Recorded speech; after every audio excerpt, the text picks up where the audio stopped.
Well, hello, and welcome to my YouTube channel.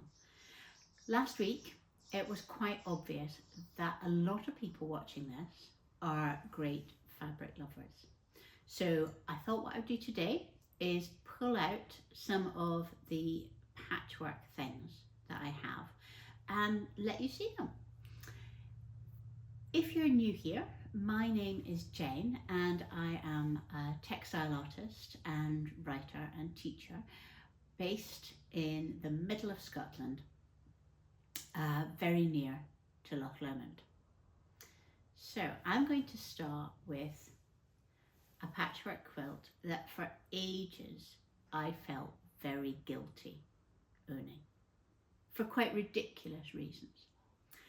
And the story is this. I am not a very athletic person. I have never been an athletic person.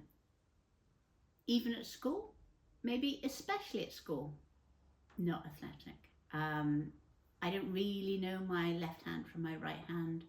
I'm not very good at running. I was always that last person to be picked for the team at games.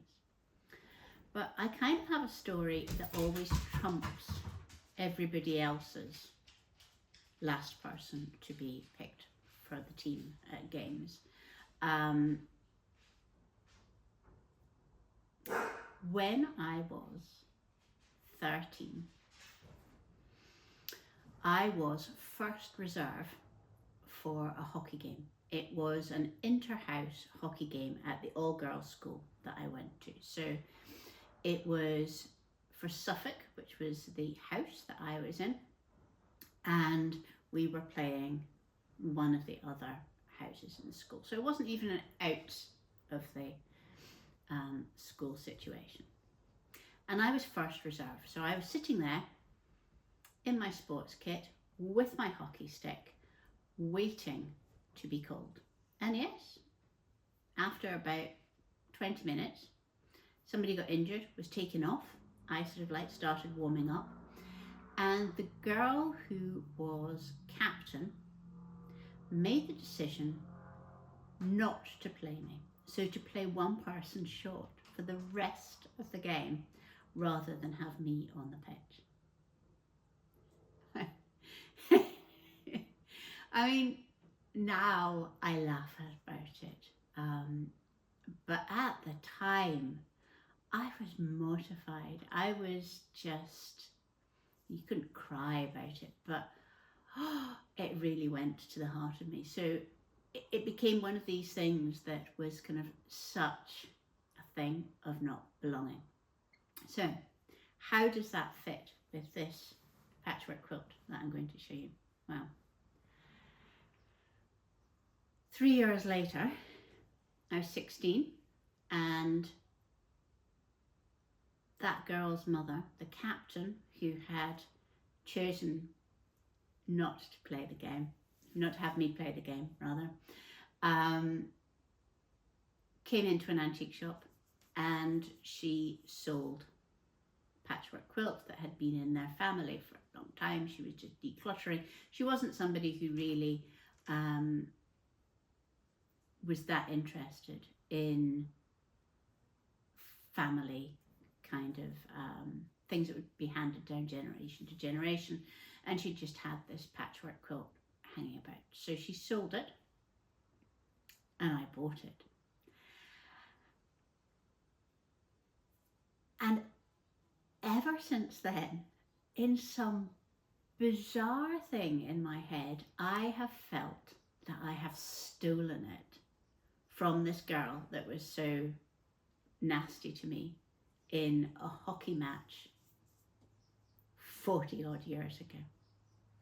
And it was only when I was actually looking this out that I thought, you know, this is absolutely ridiculous. One, you didn't steal it, you bought it. And two, I mean, honestly, how far are we on from this?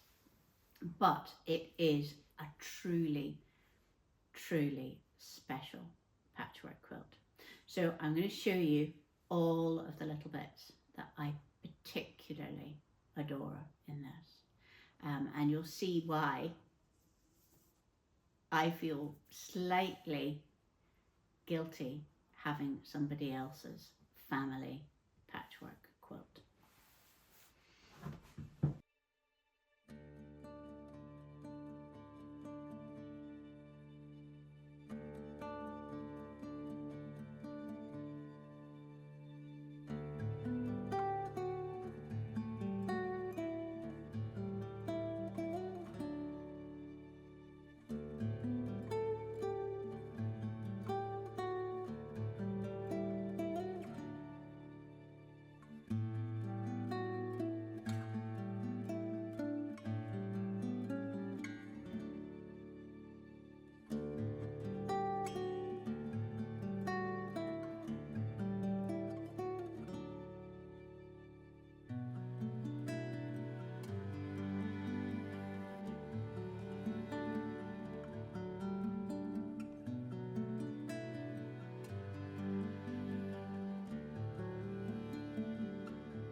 So that's this quilt with all of its sort of mid-19th century poplin fabrics. And then this is a beautiful quilt which I got for my 50th birthday. It was bought in America for me, and the reason that I have it is that I wanted something with turkey red dye, and this turkey red dye was very typical of the dye factories that were very close to here, and I just wanted something that connected to that kind of history. So I got this very beautiful, let's move this bit from underneath, quilt, and again it's very, very fine. I think that there is a batting in here, but I suspect it's probably just a sheet or something. And this is a bow tie, I think the design is called. You can see why. It's got all of these bow ties, and they are all in red and then a white sprigged kind of cotton. And I think that the thing that I particularly love about this is that there is a really strong pattern on it, but within that the fabric choice, though it's all red or white, it's really diverse, and I think that it shows you quite what a wide variety of clothing cottons there were. So this quilt, I think that the cotton would probably have been grown in America by enslaved labour, and then I think it would have been processed and milled, printed and dyed in Britain. And then I think that it would, obviously all of those clothes went back to the United States, where they were made into dresses, worn, and then the scraps from those, or possibly even the dresses when they came to their end of their life, were then made into this quilt. So there's a lot of people and there's a lot involved in this quilt. It is a thing with a lot of history, and it sits on our spare bed now. The having a spare bedroom that's actually always made up for guests is something that only happened here maybe 4 years ago. Actually, probably it was when I was 50, and it still feels a really grown-up thing to do. So this is this quilt, and I will show you it in more detail.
So with this quilt,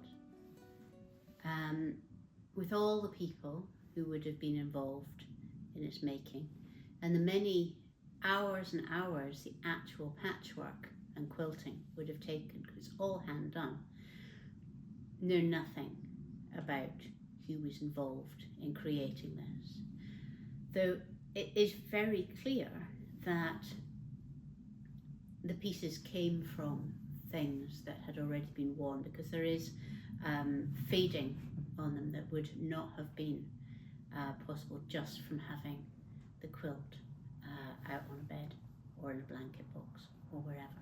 You can see how bright the turkey red is on bits which are less faded in comparison to the things that have kind of mellowed with age.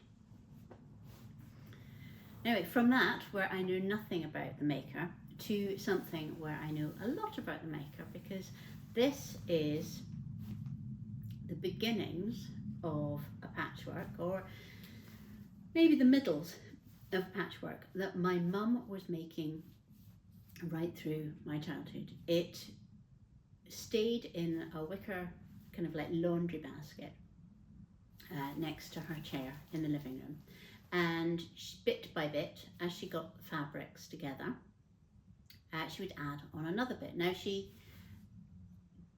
did one that was pinks, and that went over a round table, a bit like the table that I have here, that was made from a bit of MDF that was cut in a circle and just put on a stand.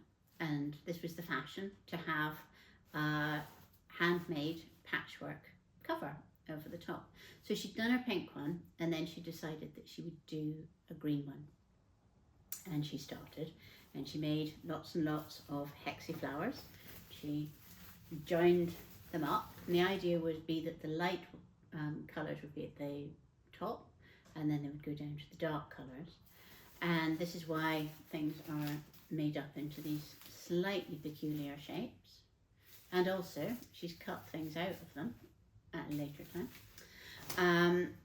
So I have lots and lots of these, because about 4 years ago, she was going to just throw it out. So I took it, because I think that it was beginning to kind of like prey on her. She thought she'd never finish it, and therefore just shouldn't have it. So it's a very, very peculiar shape and size. You can see. The middle part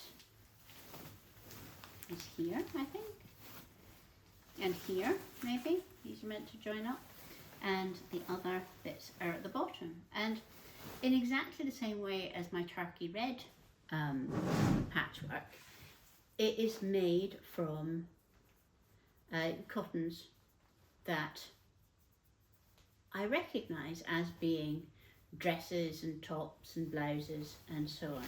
And somewhere in here I noticed my school uniform.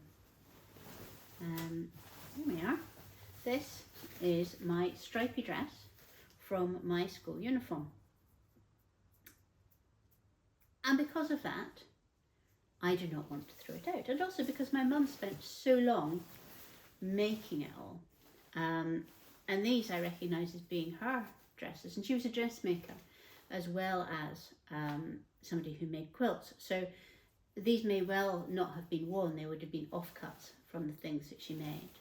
This is a Laura Ashley design that I recognise.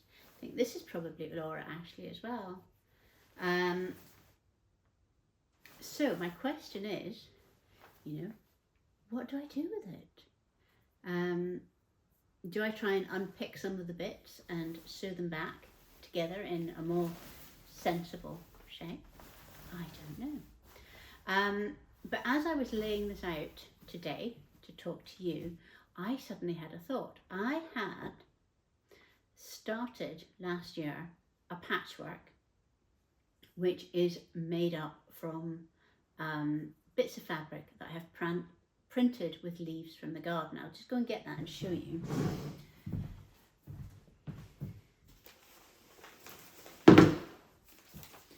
Right, now this is something that I started making last year, and I was using a heat press, you can see, and eco-printing techniques to print leaves from the garden onto white tablecloth. And this is willow herb, and this is woad. This is mare's tail, which I rather like the texture of. This is sweet Cicely and bramble leaves. And as luck would have it, oops, I'll get one of these. The hexagons are exactly the same shape. So at the moment, what I'm thinking is that I might kind of unpick sections of this and see whether I can make something that will incorporate my leaves at one side and my mum's patchwork at the other, because they are all green. They're not all exactly the same greens, but I think that it will work as a toned thing. So that is my kind of solution to this at the moment. But it's going to be quite a lot of work. So it might be something that goes into the half-finished things basket and gets ignored for a while I sort out the rest of the studio. If you don't know what an issue that is, last week I was talking all about the problems that I have with hoarding in my studio. And you can see why I hoard. You can, because this is, how could you throw it away? How could you throw it away? And the final thing that I wanted to show you is actually a patchwork that I am almost finished because it is very, very tiny. Oops. So at the moment in the Studio Club we are doing cyanotypes, which is using the sun with photosensitized fabric and plants to get beautiful, beautiful bright blue, Prussian blue photographs. I'm doing it onto fabric. You can see here this is this bit of honesty up here, some astrantia. This is indigo in flower. This is sweet Sicily, and these are wood. And the very first samples that I made were done with bluebells, and I did about 6 or 7 just to check that it was going to work. So what I'm making is a very mini quilt. I'm not quite sure what I'm going to do with it. I think it can only be hung up.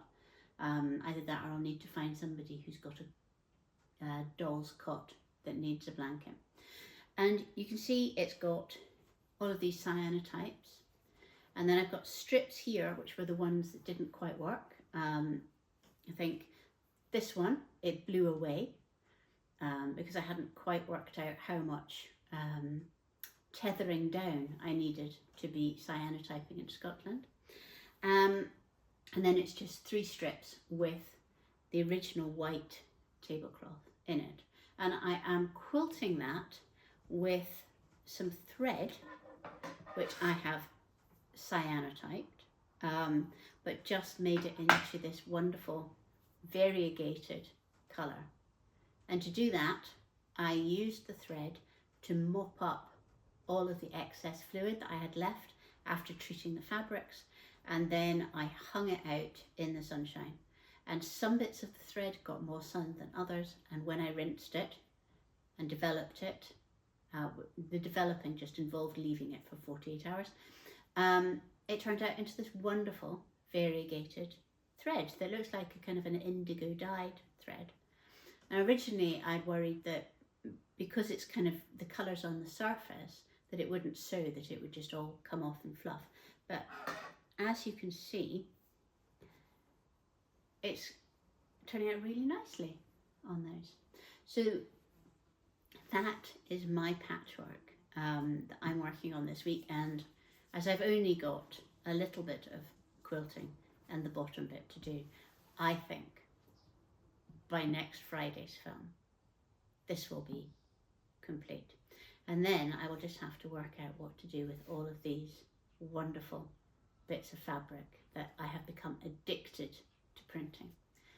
And if cyanotyping sounds like something that you would like to do, and you like a really simple process to do it, that's what we're doing in the Studio Club. Studio Club is an online membership, have a course running every 1 to 2 months. It depends on the kind of like length of the course. There's always something running. And this month it is Cyanotypes. It costs £9.95 a month to join, and there are also supported places, and all of the details of that are underneath this, and I would love to see you there. It is a really good fun creative place, and it's all about connecting with nature and really having a playful creativity, and kind of maybe slowing down and changing the way that you live. So anyway, I hope that you have enjoyed a tour of patchwork quilts, and I shall see you next Friday, and until then, have a fantastic week. Bye bye.